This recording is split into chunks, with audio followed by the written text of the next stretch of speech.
Welcome to Hotline TV, everybody. I'm John Mercurio. And I'm Sean Miller. Joe Biden made his debut right behind us last night in the Pepsi Center. He showed up to the convention to listen to the speakers. Didn't speak himself, which was probably an exercise in restraint for him.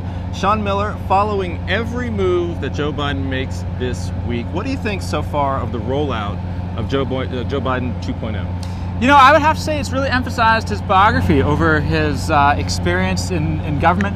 It's really been, you know, an emphasis on his riding of the train from Wilmington, Delaware to Washington, D.C. And then here in Denver, this morning he's doing an event on economic security.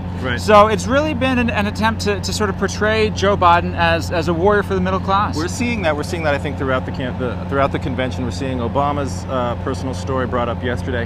For Biden, though, is that because it's a story that's less known, or is it because it's more important to the Obama campaign at this point to make sure that people identify them with the middle class, with the working class? I mean, I think it's both to some extent. I agree, yeah. I mean, it really has been a theory for a theme for the Obama campaign the last couple of weeks. You know, them emphasizing McCain's houses as property. I mean, it's really it's been an attempt for them to, I think, capture that niche in the American public. What are the problems so far? We've heard a little bit about Hunter Biden, a little bit about this Chase Manhattan scandal, the lobbyist connections. Is this going to stick? Well, you know, the New York Times broke the story that Hunter Biden has been involved in lobbying for credit card companies, which were certainly interested in the bankruptcy legislation that was passed in 2005. You know, Senator Biden was very supportive of that legislation, so there's the theory that, you know, or the suggestion that there's a connection between the two, his Hunter's work and... But, you know, of course, look, you got to remember Joe Biden, and I'm not on the Joe Biden payroll, at least not yet.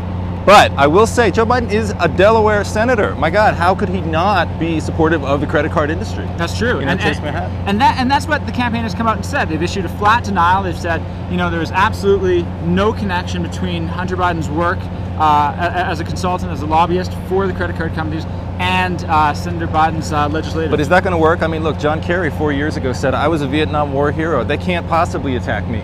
You know, from the Swift boat perspective, and yet they did. So watch out, Obama, Biden. Now, my last question: Biden speaking tomorrow night. What should he do? What does he need to do tomorrow night to hit a home run and send it over to Invesco Field on Thursday?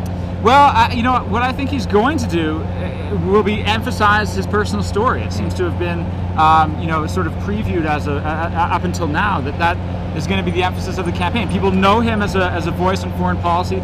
All the articles that have come out have mentioned that.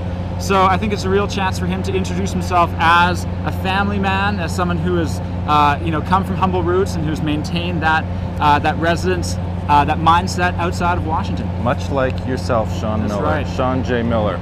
Thank you so much for joining us here on Hotline TV from Denver, Colorado. We'll see you tomorrow. Thanks for joining us.